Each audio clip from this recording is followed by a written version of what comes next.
So when you work brioche in the round, it's really quite easy. It's not much different than working brioche flat. The only difference is obviously as when you work in the round, you're only ever seeing the right side of your work. So your light or top color is always going to be brioche knits, and your darkened background color is always going to be brioche pearls. So the one thing that I sometimes find a little bit tricky, or I did when I very first started knitting brioche in the round, was doing your very last yarn over, slip one yarn over at the end of a light color row, because you just kind of got to leave it hanging. So I'm just going to show you how I do that and reassure you, if you haven't done it before, that it does just feel a little bit funny, and this yarn is just going to hang.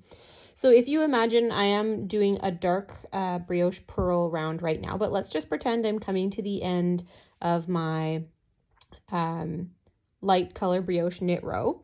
So my last stitch is a slip one yarn over. So I brought my yarn to the front, I slipped one, and then my yarn over, I essentially am just leaving this yarn. I'm just letting it hang. You can drape it over the back of your needle. It might stay, it might not. There you have it. But it's really easy. Then when you do your next round of brioche pearls, when you come to that, so let's pretend this yarn was at the front of my work. I would do my slip one yarn over, and then I would just wrap this, hold it, and then you can do your brioche pearl,